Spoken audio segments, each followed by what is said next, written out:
Welcome back to Just Hear Me Out. Today we have a big treat. We have Ashley on as a guest, and she is an expert in hair extensions. Hey. Hi. Hey girl, hey, what's up? And I just got extensions. Yay. If anyone is watching through YouTube, if you're just audio, I have these long, beautiful extensions in, and I've never had them before in my life. I've always wanted super long hair, and now I have it, and it's pretty exciting. So, Ashley, you do only extensions, correct? That's correct. Only extensions. Now, and what do you call yourself? Are you an extensions specialist? I go with specialist instead of master because I feel like we always have something new to learn. So I don't want to really master it. I just want to specialize in it. Gotcha. I call myself a master. Well, maybe you do actually know a lot. I mean, Girl. You did my color and I'm in love. So. Yeah. Hey. Yeah.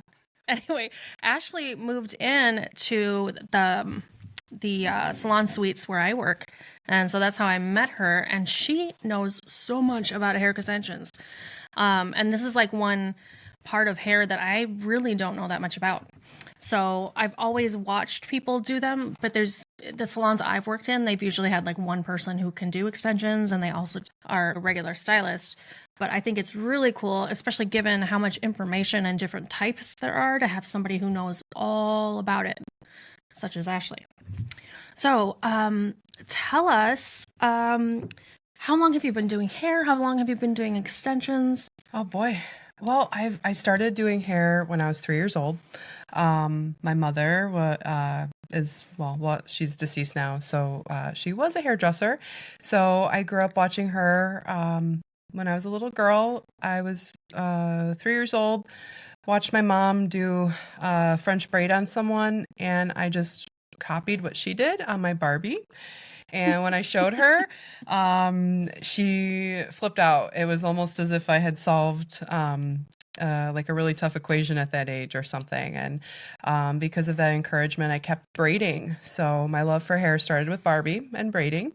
And I started braiding everybody's hair in school. By the time I got to school, I remember in second grade looking at everyone's hair and trying to figure out how to fix their hair. Boys with messy hair that needed a haircut, girls whose hair was a little frizzy or uneven. I was just daydreaming about hair since second grade. And then I started gaining a clientele around third, fourth grade when girls wanted their hair done for picture day. So my mom used to get calls to the house asking if I would be on the bus that morning to do their hair, and I would charge like $2 a braid. By the time I was 11, my mom started taking me into the salon, and the people there would set me up with a little mannequin. There was this really great Italian man named Donato who taught me how to do a French twist and other updos. And I would watch him do men's cuts. So I started learning how to cut like an old Italian man, like the scissor over comb, the old school barbering.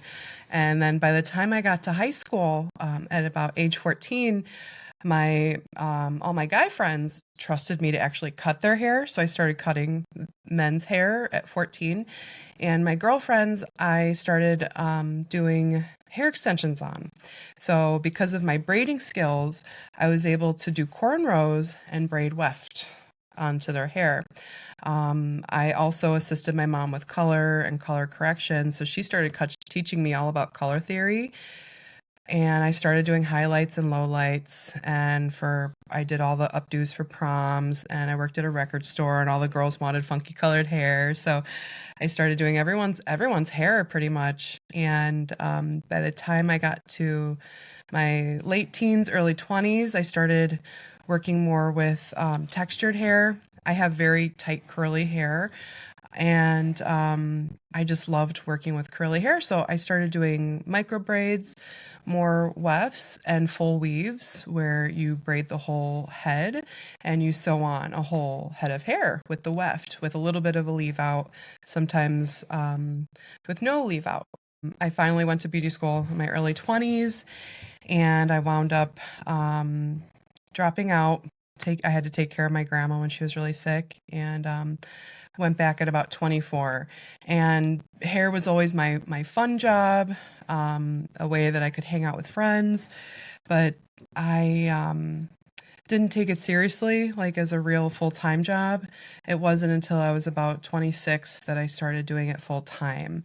And that was probably the best thing that I ever did. And that was when I started doing hair extensions, all methods, full time. And that was kind of cool. No, and at this point, you're also teaching extensions, correct? I am, yes. I go to a beauty school called John Amico, and I go there every couple months and I teach them about hair extensions, about life in the salon. I've never worked for a full service salon, but I grew up in a full service salon atmosphere, but I never had that.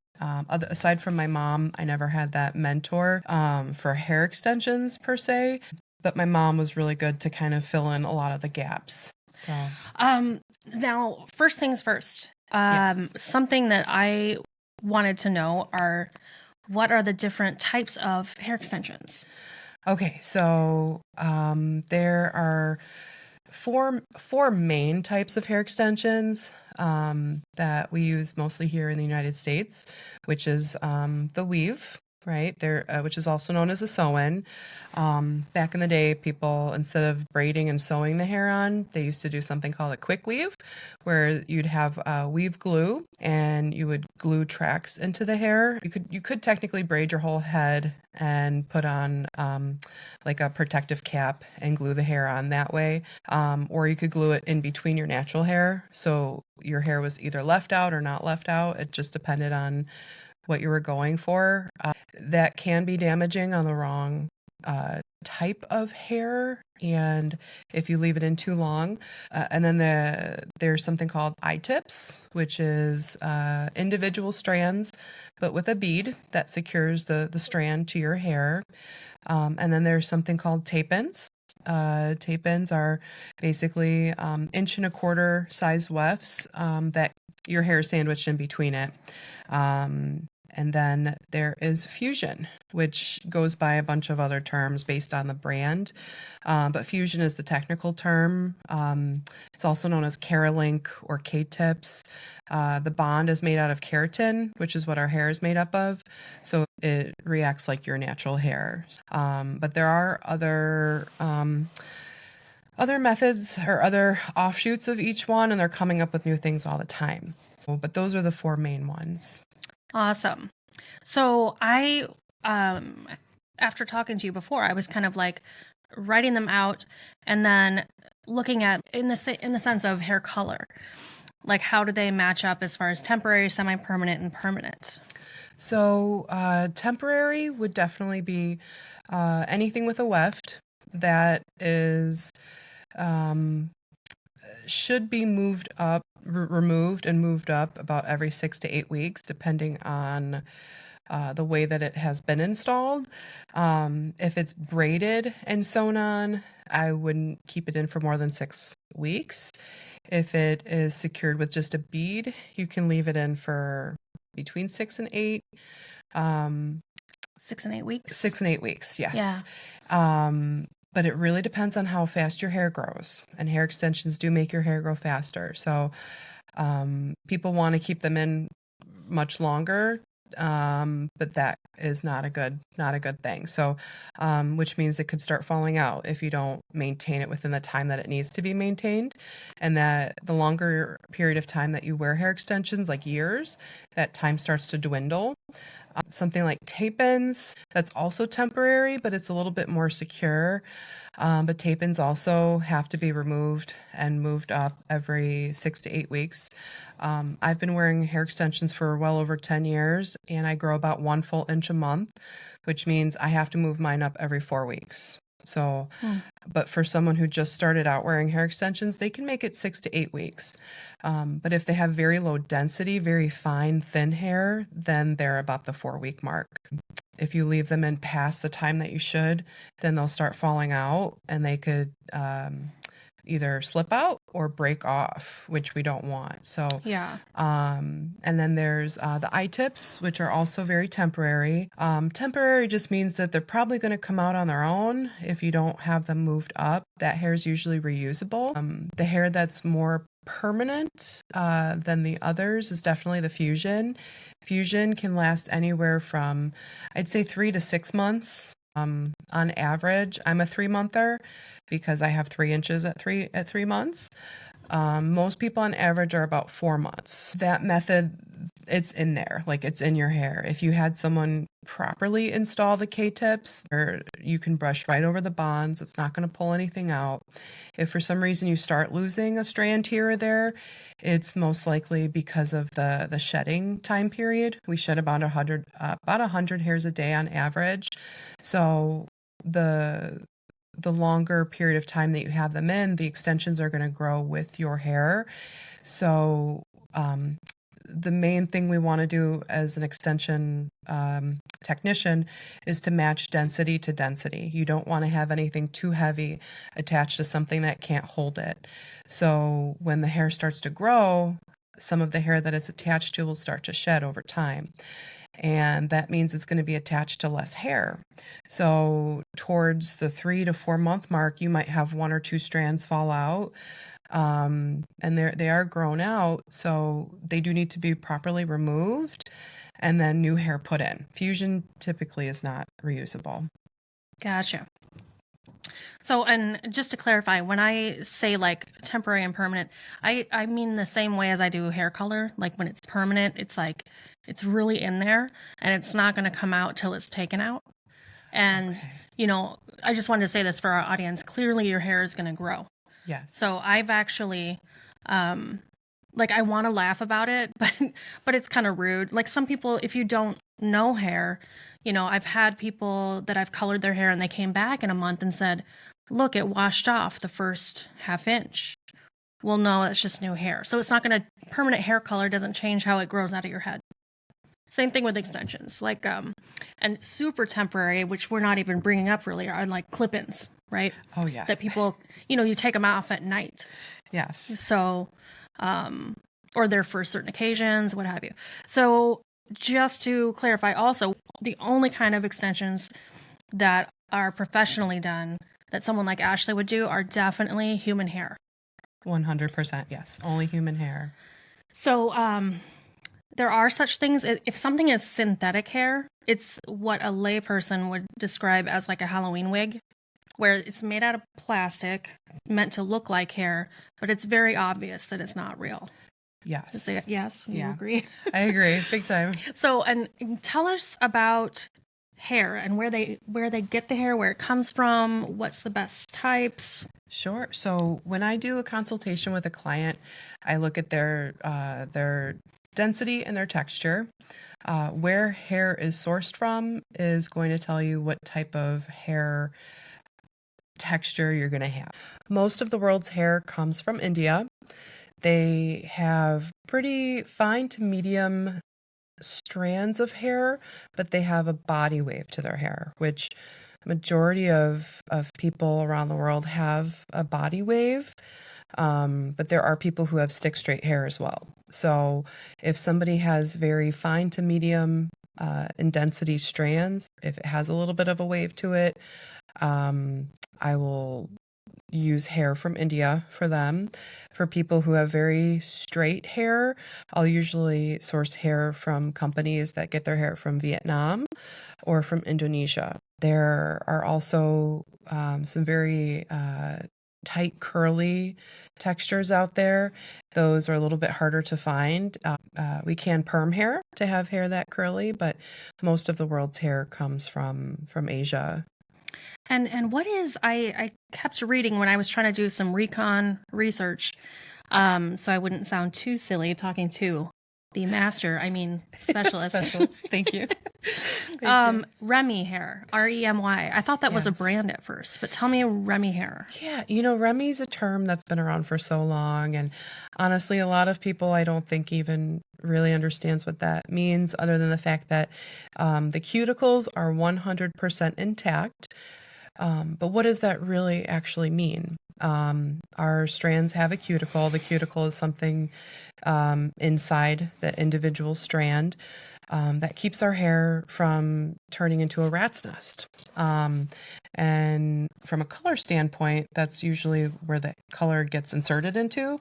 Is that? Yeah, that's cuticle is you're speaking my language. Yeah. So it's basically if you were to like zoom in or Google on your phone like 10 times magnified piece of hair, it's gonna look like kind of like a long snake with scales that like lay down. And so when you color hair, especially permanent color, you have to use a chemical that like opens all of those and the color goes in. Okay. Otherwise, it will slowly wash off. So that is huge. I mean, when I read about that, and you told me about some of it, Yeah. like the cuticle is a huge deal. So I can't even believe they make human hair pieces Yeah. that maybe wouldn't have that intact. So I learned what that actually meant a couple of years ago, and I didn't understand that the hair from the scalp, when hair is sourced, they shave the head. The hair from the scalp is different than the hair at the very bottom.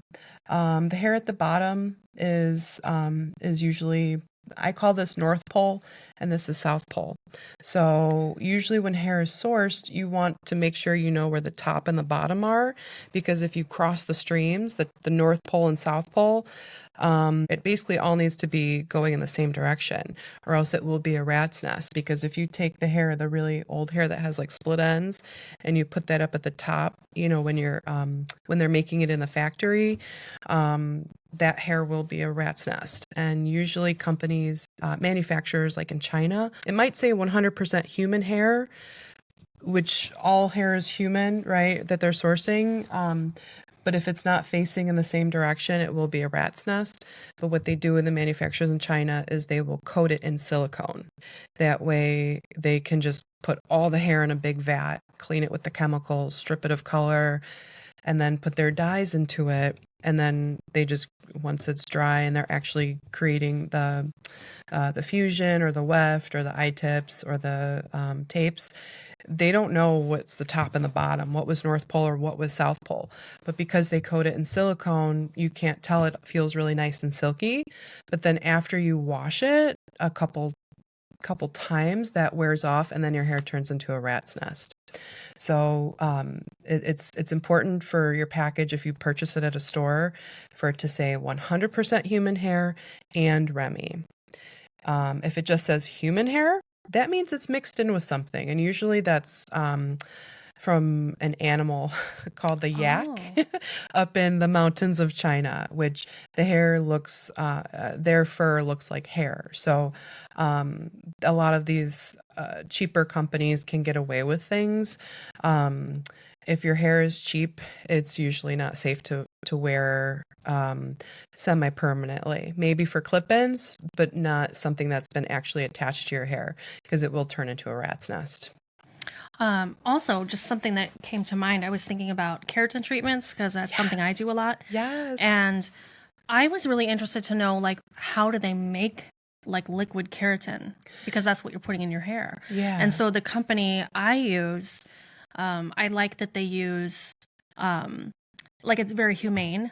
Like they shear sheep and like Yes. break down that hair. And I believe that in some of these countries where they're getting like long hair, human hair that's being donated, Yes. that in places like India or is it Buddhist religions where It's actually some people like donate their hair, like it's very important to them to do, so they're happy to do it. It's not like, yes. oh my God, I need to like feed my family, and we're all like, oh God, what are we doing? Yeah, it's mostly a part of the Hindu religion, where in India they little girls, they don't cut their hair until they're like 13. So their hair grows very long. And then they go into the temple and shave their hair, and that's considered their entryway into womanhood. They get rid of the old and then bring in the new, which is their womanhood. And then that hair gets sold to they do make money off of it, the temples, and then they'll sell it to the manufacturers, and then the manufacturers will take the hair and process it. It's kind of nice to know that it's a win-win. Yes. Yeah. Yes. And I only use ethically sourced because Yeah. there's some companies that maybe don't ethically source their hair. Also, can no one write in and ask me why I think that there's a lot of Buddhists in India? Well, there are some, there are some. I was Yes. thinking Yes. more Asian. Yes. Yes. All right. So another thing that is like super important to me that I was like really impressed with Ashley is that, paramount in anybody's hair extension journey is making sure that the hair isn't compromised. Yes. Correct. Yes. I think that hair extensions sometimes get a bad rap, like they're going to hurt your hair. Yeah. But it's really the wrong situations put together that create that. So can you talk to us about how to keep your hair really healthy, or what's involved in keeping it super healthy when you have extensions in? Sure.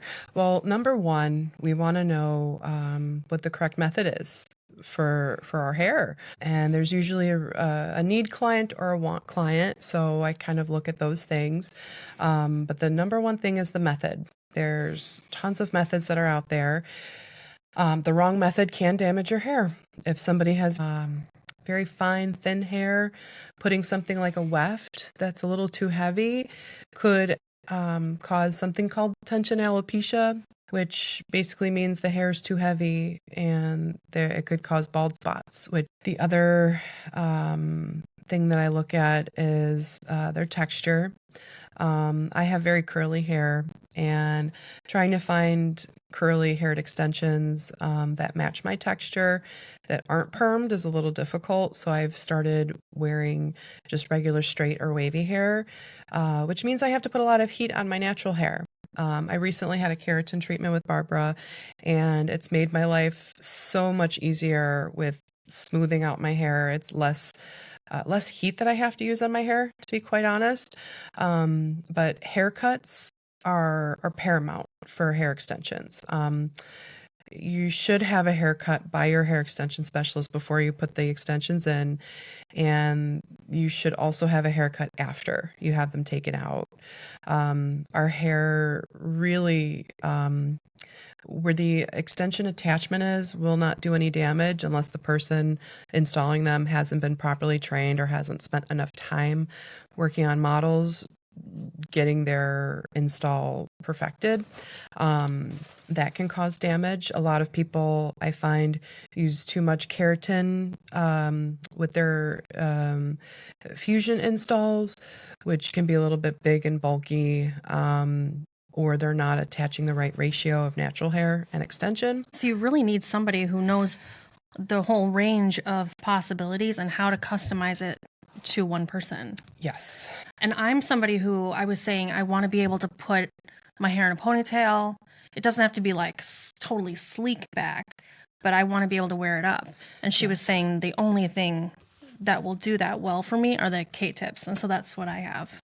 Yes. So, and do you want to show what some bonds look like? Yes. So keratin fusion is individual strands here. So this is one row here. So this fills in her front, and this is the brand Bellamy. Bellamy has some really beautiful rooted tones. So she wanted to have a little bit of lightness, and that way we have basically, as this starts to grow out, you won't see it. As we're looking up here, this is about almost a week, not even, that you've had fresh install. But fusion goes up, down, side to side, and these are going to grow. So eventually the bonds are up here, they will get down here.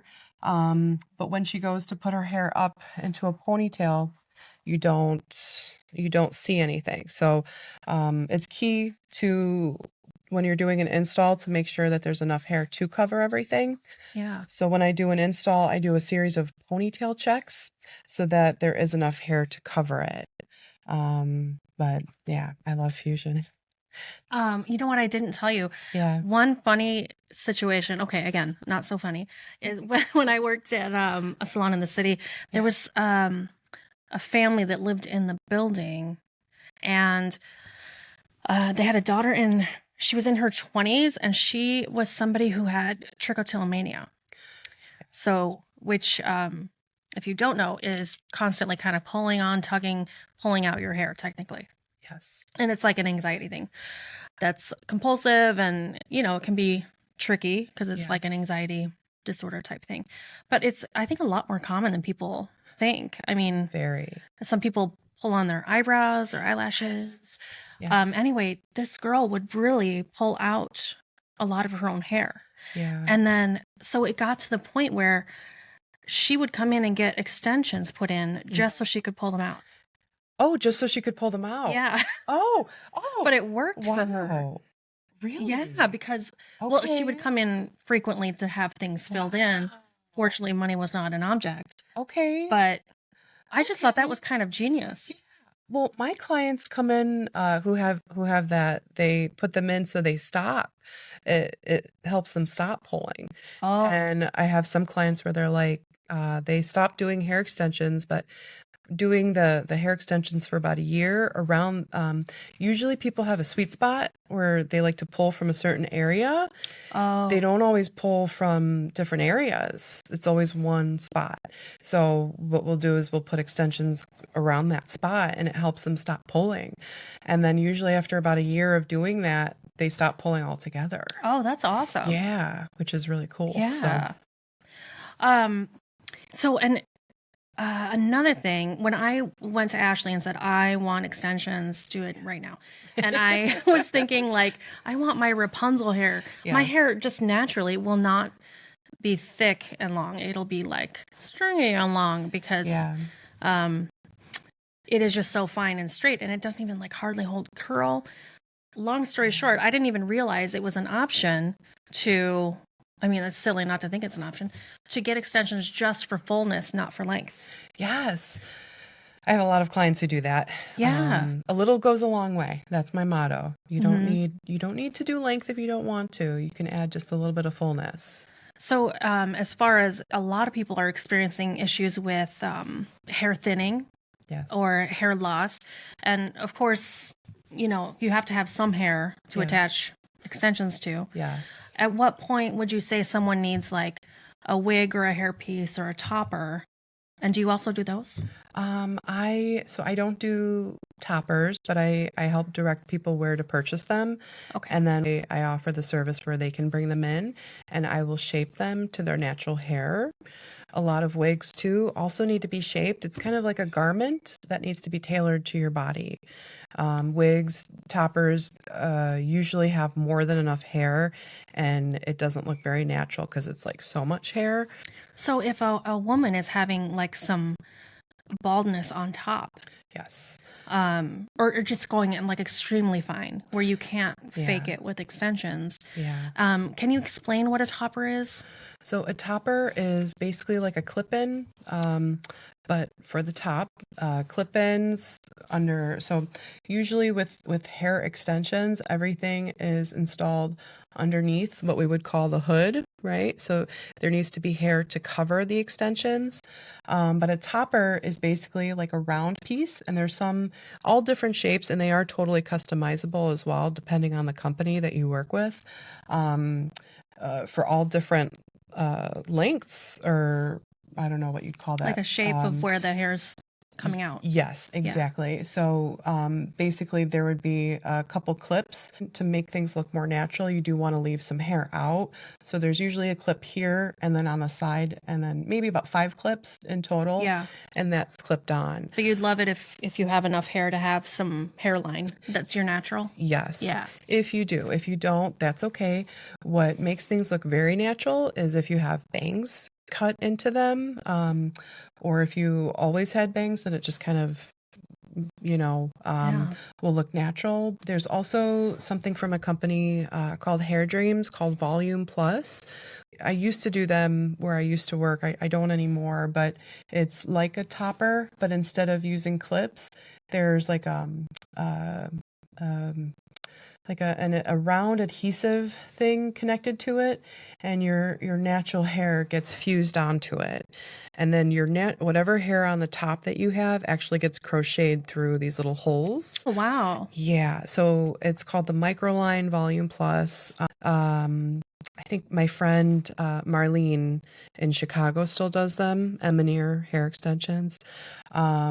She does them. So for people really suffering that want something with more of an attachment, as opposed to clipping things on and off every day, that's a good solution. They're very pricey, but they are worth it depending on how much loss you have. Yeah, for sure. So Now, and can I ask you, as a non-hair cutting person, do you have to use different shears for a wig or extensions? no, so I do cut hair. I just don't cut hair for people that don't wear hair extensions. But my clients who are able to stop wearing hair extensions, I'll keep them on and just cut their hair because I am really big on haircuts. A big majority of my clients that actually need hair extensions are women who just haven't had haircuts for years. And once the hair starts to split and break off, it keeps traveling and traveling. So a lot of clients say, my hair, it just, it's not growing past my shoulders. And I tell them, look, you've got 2 inches of outgrowth. Your hair is growing, but it's breaking. So if you don't kind of nip the split ends in the butt, it's going to keep growing higher and higher. So I have a lot of clients who come in with like 4 to 8 inches of like thin hair. And then basically what I do is I use my regular shears. You can use a razor to cut hair extensions too, but I like to use my shears. And I'll cut people's hair before I put extensions in. They wear their fusion or tapes, and then we take them out, cut their hair, and then their hair actually does grow past their shoulders, and they're amazed that their hair grew past their shoulders. And I'm like, it's literally just because we're cutting your hair, Yeah. And then they start to reduce the amount of hair that they're wearing because their hair gets longer and thicker at the bottom. So haircuts are, I gotta tell you, that's very important. Yeah. So when you told me you needed to trim my hair before I put them in, I was kind of like, gulp. Oh, no. Yeah. Yeah. But when you talk about the North Pole, South Pole, yes, this hair has seen some shit. Your South Pole's been, your South Pole's like, Am I one of those people who needed more haircuts? Oh, absolutely. Really? Yes, absolutely. I haven't getting it cut enough. So that, but also people who cut their own hair, which they can't actually pull the hair out in the direction and the degree that it needs to be pulled out in order to actually get a good cut. A lot of people who cut their own hair just cut the bottom, but I try to explain to clients the hair that this is higher up than what's down here. So this hair takes a lot longer to get down here. So if you're just cutting the bottoms, you're going to have a lot of split ends throughout here. And there are people who don't get their hair cut in between hair extensions, and they'll wear hair extensions for 2-3 years, and their hair just keeps breaking and breaking, getting shorter and shorter to the point of where their only thickness is like a pixie cut, and then they just have scraggly ends. And I force people to get haircuts. I won't work with people who won't let me cut their hair because I know what the future holds. And I've seen the future, and I try to help people not get to that point. I feel like I can see the past, present, and future when it comes to hair. Now, do you generally have people come in for like maintenance appointments? I do. So if it's a temporary method, they're coming in every 6 to 8 weeks like clockwork. For fusion, I'll have people come in around the halfway point. And what I'll do, because we lose about 100 hairs a day, the fusion is only hanging on to maybe it's lost about a quarter of what it was attached to, and that hair kind of has nowhere to go, so it just kind of flails about. And usually that hair has a little white bulb, because when the hair is released from your scalp, it has a little white bulb attached to it. So if somebody has really dark hair, that might show up if they're not coloring their roots. And that hair is all different lengths, so I'll usually cut that out of the way. And then I also, if something looks like it's maybe not going to make it another couple months, I can rehab it, and put it in with more hair. But maintenance is good, and that's a good way for me to see how well you're brushing and separating and taking, care of your hair. Also, when hair extensions start to grow out, it loses a little bit of shape. So, and it could be almost 2 inches grown out by then, depending on how fast your hair grows. So your 18 inches is now 20 inches. And if you've been using heat repetitively, like myself, you're going to need a haircut, just to keep, because it is human hair, it is natural hair, and you need to keep that hair fresh too. So, so maintenance is great. Not everybody does it. But if you want to keep your hair in the best shape possible, maintenance is a good thing. Excellent. Okay, so here's a question for you. What type of clients or situations are great candidates for hair extensions? Oh my gosh. Well, there's a lot. Okay. So, Yeah. number one are definitely people who have not had haircuts. Their ends are thin, which in theory, the thinner the ends, the better it just blends into the extensions. The more blunt your hair is, the harder it is. So, if you're going for length, you need to mimic close to the amount of hair that's on your head. You never want to overload someone's head with too much hair. That's too heavy. So people that have very thin hair are actually pretty good candidates, but within reason. There's also clients who have fried their hair off with chemicals, whether that's a relaxer, a perm, or bleach. And those are usually people that are doing bleach at home, themselves, and they don't know how to properly mix things or leave them on. So when their hair was like this and then it breaks off up to here, it's really hard for them to live life like that. So what I can do is I'll trim their hair, right? Because when you have fried hair, it's dead, it's gone, it has to go. So I'll usually cut their hair, put the extensions in, and hair extensions will help your hair grow faster. And then usually by the time their hair is like, this long, by the time it gets down to here, they can stop wearing hair extensions if they want. So that's like a short-term hair extension wear. But there are people that also just want their hair a little bit thicker, who maybe lost their hair after having a baby or a bunch of babies. I know that kind of depletes women's hair, different health issues too, especially PCOS. Well, there's a lot of situations, I think, where when I think of hair extensions, I always think it's like super fun and like long hair. Yeah. But then the more I've talked to you about the different types of extensions, there's a lot of situations where someone would be, it would really help them out to have extensions for like a certain period of months or like a year and a half, just to get you where you need to be to not wear them anymore.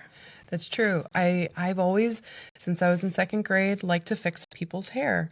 So I find that doing hair extensions isn't so much as about enhancing your look, but there's a lot of women who go through a lot of things, and they might just need hair extensions to help their hair get in better shape. And they can do that while not having to go without hair.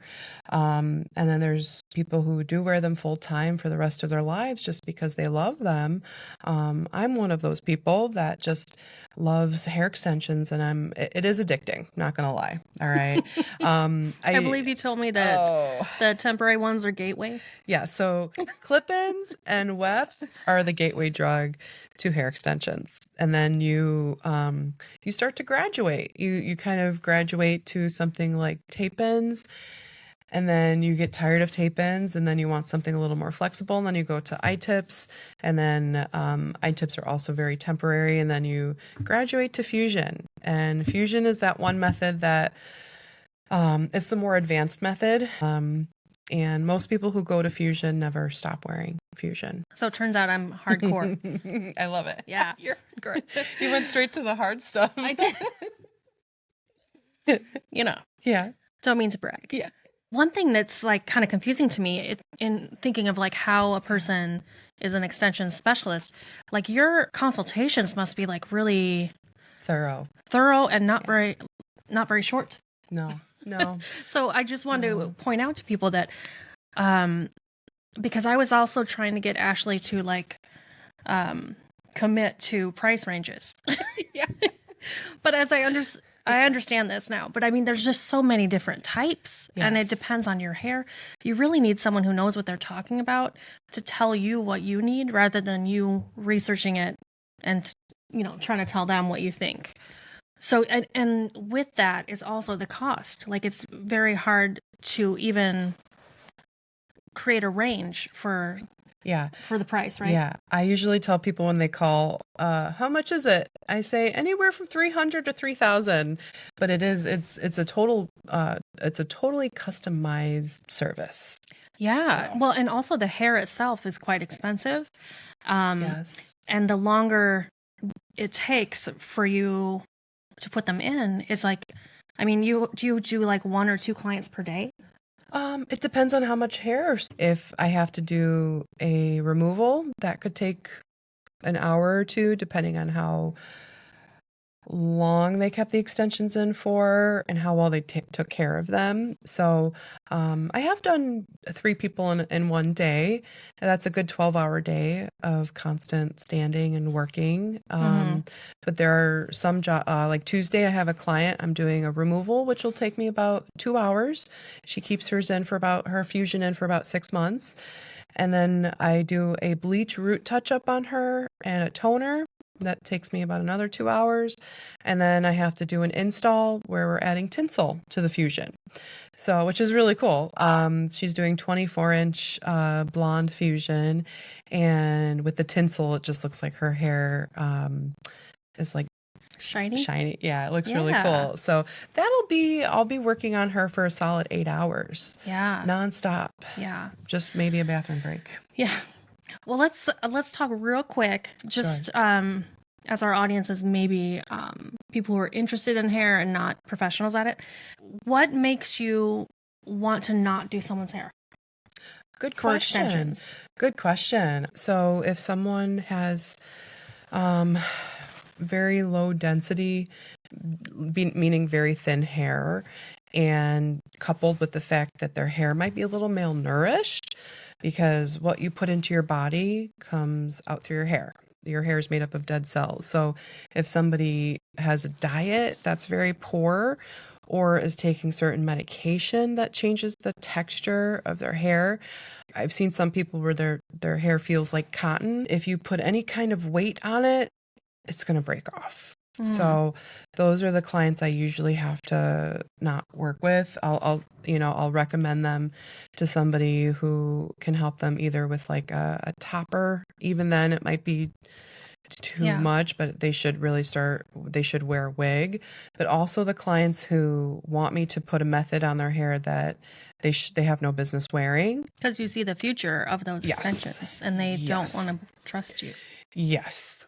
Also, I think we talked about this before. Like, we were together for 4 hours while Yeah. my extensions were being put in. But have you had to kind of stop doing someone's hair because they weren't doing the at-home maintenance that you're required to do? Yes, because if they don't take good care of their hair, and 90% of my job, I swear, I feel like is mostly educating the client about their hair and how to take care of it. Because if they don't have hair for me to install it, then I can't do my job. So it's in my best interest and the client's best interest to take care of their hair. So if I feel like they're not taking good care of it, I'll usually tell them that they need to take a break and give their hair a little bit of a breather, basically not having any kind of weight on their hair, or they need to switch methods, because some people just are not good at brushing. And if you don't brush, you're going to end up with matted dreadlocks, everything above the bond. And really, that's what causes a lot of damage. I fix a lot of work from other stylists' work. People come into me because they want to keep wearing hair extensions, but they don't know what they're doing wrong. And that's usually just because the stylist either doesn't have enough time behind the chair doing hair extensions, or they don't wear them themselves. I would never trust a stylist if they don't wear hair extensions, Mhm. honestly. If the person installing your hair doesn't wear hair extensions, run, because they don't know. They might learn how to maintain them from the course that they took or from other clients, what they've done. But really, if they themselves are not in the thick of it, it's going to be really hard for them to teach someone how to maintain things properly.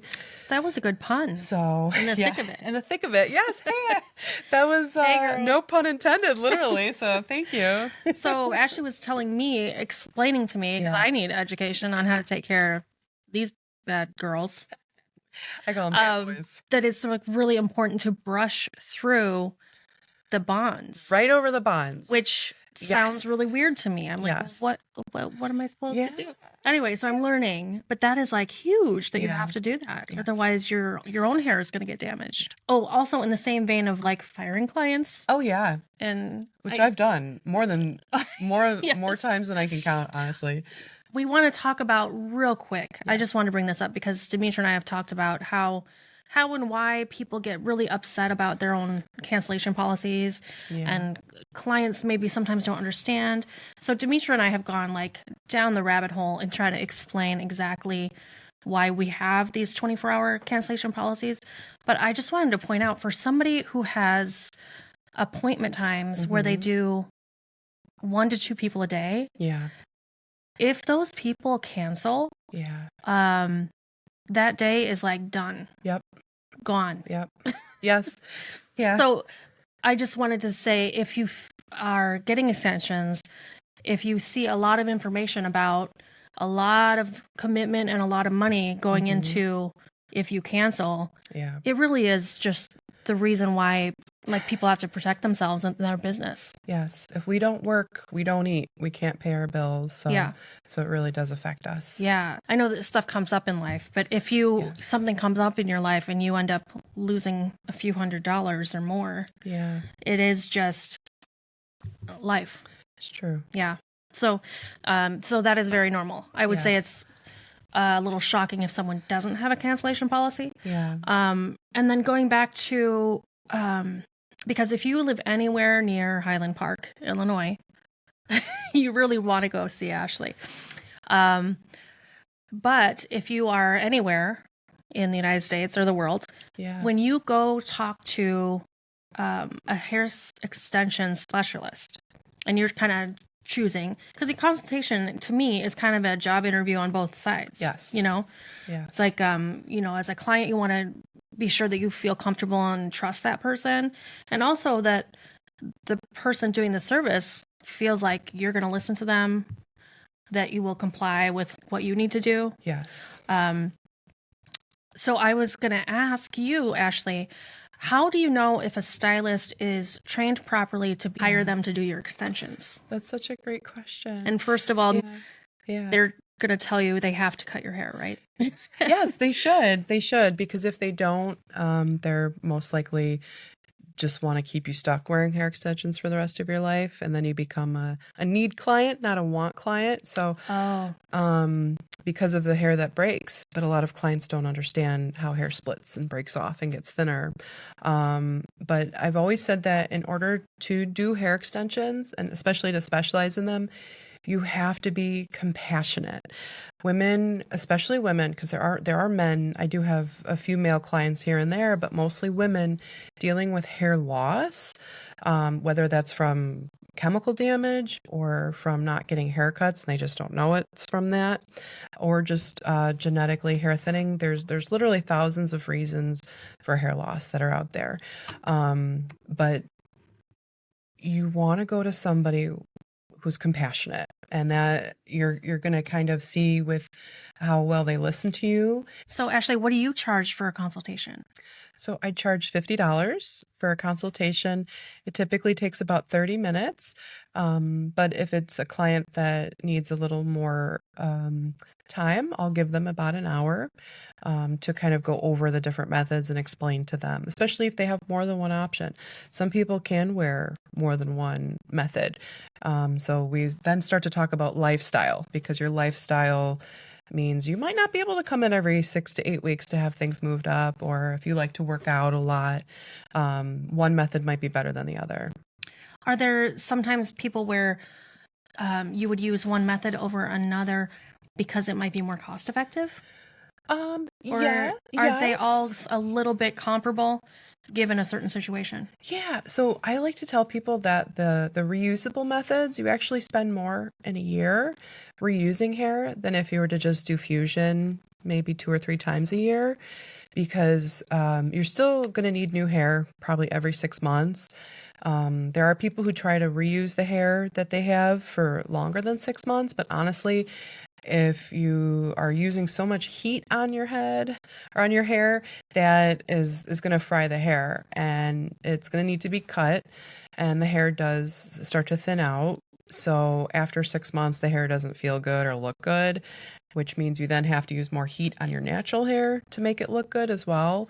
So you're still spending the initial cost and install every 6 months, but every 6 to 8 weeks you have to come in and pay hourly. I charge hourly to move things up. And yeah, you end up spending about $1,500 to $2,000 more a year reusing hair than if you were to just do fusion. Yes, the type I have is the fusion. Yes. And Ashley explained to me when these are done and they come out, they are done. They're put in the garbage. Yeah. Yes. They're usually a little over. It's time. Yeah. They live their life. Yes. Their whole life. Yeah, they're ready to go. So back to how you choose somebody. So you Yes. want someone that will do a very thorough consultation. Yes. Someone that wants to cut your hair. Yes. And has been certified. So that's actually Certified. very important. Yes. And as you said before, to do somebody that wears extensions, or they'll tell you, Yes. oh, I've tried all of them and I wear this and that and whatever. Yes, big time. I have a few certifications, and the big one is Great Lengths. Great Lengths is probably one of the most thorough courses that's out there. It's usually 2 or 3 days, and that's long. Other companies will go over maybe 4 different methods, and it's like an 8-hour day. So they kind of cram, like Bellamy, they cram all 4 methods in one day. But it's nice because then you get certified in all 4 methods and you learn the basics. But really, I want to know how many people you've actually worked on for each method. Because if you were certified in a Weft or certified in Fusion, but you've only worked on 1 or 2 people your whole life, that you maybe don't want to go to that person. You kind of want somebody who's put more hours in on that type of method. So, but keep an open mind too. That's important. But color matching as well. I usually will color match during the appointment, and that's kind of part of the magic, matching the hair extensions to your natural hair. That's really a big part of the consultation too. Because you have tons and tons of samples of hair to see what colors. Because I'm somebody who wanted to add some dimensional color without coloring my own hair. So that's what Ashley was able to do for me. Yes. Yeah. And just in case anyone's wondering, it is really, really important to get the extensions in the right color, because I would say all of them, like, it's a little bit of a gamble coloring them. And so I've always known it is like, you really have to do like test strands. You need extra hair to just try certain colors on. It is a very, very dicey thing. Like, I personally would never use bleach to try to highlight extensions. Never. No, it don't is do it. Because of how they're prepared. It is just a no. And like, so I believe Ashley told me I could color these darker if I want, but definitely, you don't want to be thinking, oh, it's close, I can tweak it. No, you want it. True. You want it how it is. Yes, absolutely. You can deposit, you just can't lift. Yeah. That's what I tell people. So unless it's virgin hair, if it's virgin curly hair, then you can lift it. Yeah. But as we know, with curly hair, really tight curly hair, once you start to lift it or lighten it, it loses its curl. Yeah. So the texture changes. Yeah. So yeah, it's very dicey. Personally, I never do that. because also this hair is so expensive. Yeah. And like if it just doesn't work right, or it turns like pink, Yep. and you're a weirdo who doesn't like pink hair, Yeah. then You're or out you're that. not a weirdo who wants their hair pink. Yeah. You're out that I do. hair. Okay, real quick, I just wanted to say that when I heard of things like hand tied, Oh yeah. I think of like rugs, first of all. Second of all, this annoys me. There's different types of the hair. So Yes. like wefts are like long, thin pieces Yes. where the hair is draped. It's hard to explain without showing. Yes. We're I'm gonna do a sorry. video later Yeah. to show all the Yeah. different types. And I'm hoping to get a little bit of footage of Ashley putting them in. Yeah. Those different types. Yeah. But they call these hand tied, Yes. and then they say tape in, sew in, blah blah blah, hand tied. Yeah. I'm thinking you're hand tying them into someone's hair. No. And then I found out Yeah. the trickery these people are using. Yeah. That means how they're prepared. Yes. Okay. There's machine weft, Yeah. and that's how the hair is sewn onto the track. Yeah. And then there's hand tied, which means it's basically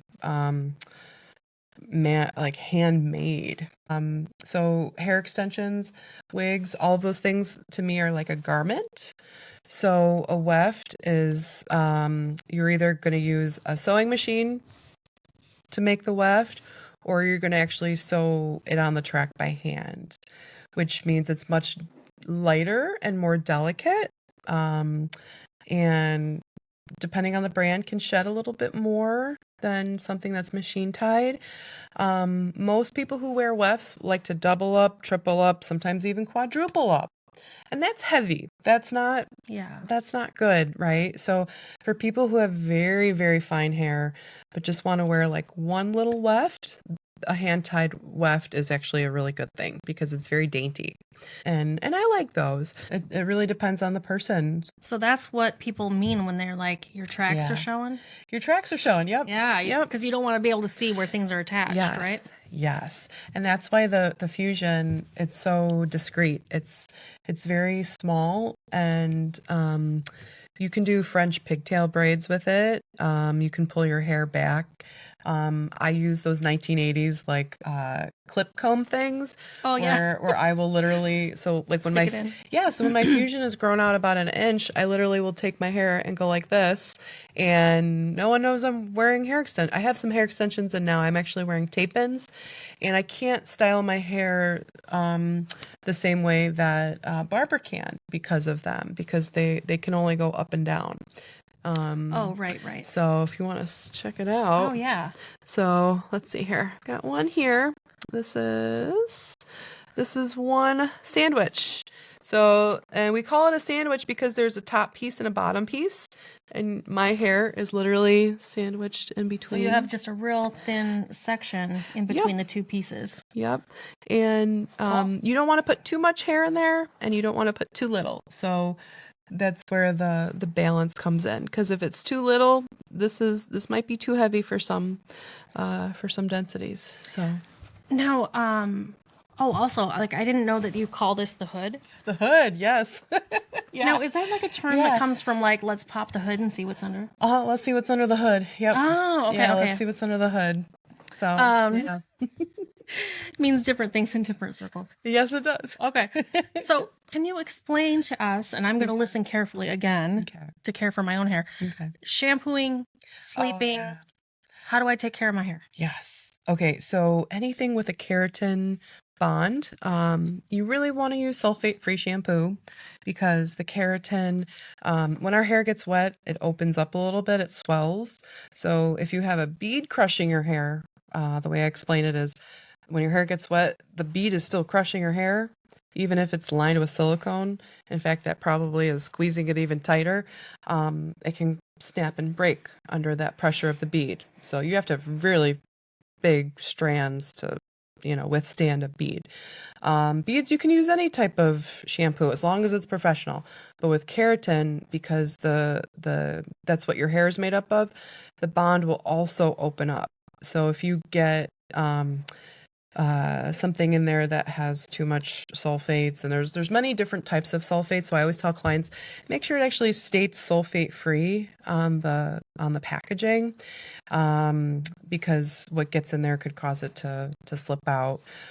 Stay away from drugstore products. You don't want to spend $1,000 on your new hair and then go home and use Garnier or something that's not professional. Conditioner is another thing, especially with the keratin. So you really can only condition from the mid shaft down. So what I tell people to do is in the shower after you've shampooed your hair, which you can shampoo as normal, even with the tapes. A lot of people are kind of like, how do you shampoo?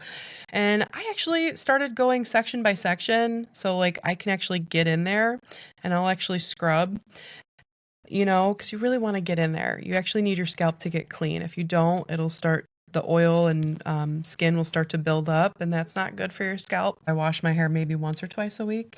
So when I do wash my hair, I will shampoo it at least 3 times. Okay. Oh, okay. Yeah, because the first shampoo, it just kind of loosens things up. Second shampoo gets things clean.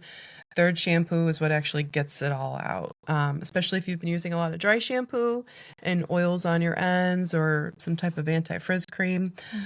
She was explaining to me that your extensions are human hair, Yes. but because they're not connected to your scalp, they don't get the natural oils. No. So you have to put conditioner, hair oils. Yes. The right types of oils, but hydrate them. Big time. Yeah. Yeah. And then is it important for everybody or just people like me to like braid it or put it up or something when you're sleeping? Yeah, so it's important for everybody. So at night, you do want to have a low ponytail. When we sleep, we toss and turn. So it's really important to keep your extensions in the direction that they're growing, which is down. Sometimes people will sleep with their hair up high. With fusion, you wear them for a much longer period of time. So if you have a lot of shed hair, that can cause more matting if you're not properly brushing it. So if you wear it up, that means it's more exposed. But I do highly recommend using a satin or silk pillowcase or wearing an actual like bonnet. That'll help protect your hair. But it is good to do a low ponytail or a braid. That way things kind of stay put. So Sounds good. yeah. Also, I was just thinking of something that you were telling me about the different brands of hair. Yes. And you were using an analogy of the different types of like fancy cars, which Yeah. is like over my head, by the way. Yeah. None of it made sense to me. But can you tell me why? I know a lot of brands and I've heard a lot of brands. I know that Great Lengths is like really popular. So I assume they're really good, but also have good marketing. Yes. And can you explain to me why their hair legitimately is more expensive than other hair? Yes. Yeah. So when the hair gets processed in the factory that cleans it, and this is something that you being a colorist, I think would understand because you're working with chemicals. Yeah. The more nutritious the hair means the better it's going to be able to take the chemical process. So if you're sourcing hair from a country that has poor nutrition, that means when you go to process the hair with chemicals, it's not going to feel as good. Mm-hmm. Whereas if you have a company or if you're sourcing hair from a more affluent area that has better nutrition, you can put chemicals into the hair and it's going to withstand those chemicals. But also, Great Lengths, the chemicals that they use are different than all of the chemicals that other companies use. So their chemicals are so gentle on top of the fact that the hair is nutritious. It's so gentle that you could actually put it in your mouth. Like it's almost that safe, which I know you probably wouldn't put hair dye in your mouth, right? Or hair color. Like that's It doesn't taste good. Yeah. Have you so Nasty. so Great Lengths is not only the highest quality hair that you can get from where it's sourced, but also it's processed gently. The other thing is most brands. Do you want to show with mine? Yeah. So Barbara has 18 inches. Now This has multiple lengths throughout. So, it probably has like 12 inches. So there's hair. I mean, we did cut into it too, but when you get the hair, you don't really have to cut into it much. I call it like kind of pre-cut or naturally layered. So the hair has multiple different lengths. But when you buy Great Lengths hair, 18 inches is literally from the bond all the way to the tip. So it almost kind of looks heavy at the bottom, like a broom, which some people like that. Great Lengths, because it's so much hair, you have to really know how to actually cut it, because if you don't, it won't look right. Bellamy is beautiful hair. It's still pricey, but it's not as expensive as Great Lengths. But they do have some type of coating on their hair that makes the hair feel really nice. And when you curl it, it stays. This is day 3 of curling my Bellamy tape-ins, and it stays, which I think might have something to do with the coating. But Okay. yeah, And do most brands carry all 4 different types? that's a great question. Okay. No, they don't. So Great Lengths, they only do fusion and tape-ins. They were just primarily fusion, but because of the need to have something a little more temporary for some people, they came up with some tapes, and their tapes are much smaller than Bellamy is what I have. But their tapes will only last you 4 weeks, even if your hair grows really slow. So the Bellamy tape-ins are much bigger, and you can get a little more wear time out of them. All right, So, cool. yeah. We've been on the line here for a while, so I'm Yeah. going to say let's wrap this one up. Okay. We could talk for a long time. There's so Okay. many different aspects to these bad boys. Yeah. So, and Ashley, tell us where we can find your work and where people would go to book with you. Sure. You can go to my website, which is my business name is Marcel Ash Hair Extensions. So it's www.marcel, MARCEL, Ash, ASH, hair.com. I took out the extensions because it would have made a very long website. Yeah. So, yeah. So that's where people book with you? Yeah, there's Okay. there's a link where you can email me, or you could just call my business cell phone. Uh, because hair extensions take long periods of time, it's hard for clients to book consultations online. So Yeah. so I have them go directly through me. So Are you on TikTok, Instagram, Facebook? I'm on Instagram. All right. So also Marcel Ash Hair, where you can see some pictures of my work. I am on Google as well, so you can read reviews of my work as well. Perfect. Thank you so much for coming You're on. welcome. Thank you. Thank you. We're going to have all sorts of short clips and videos on our YouTube channel to show more of Ashley's work, because this is like an interesting topic to have an audio podcast on, because you kind of need to like see things.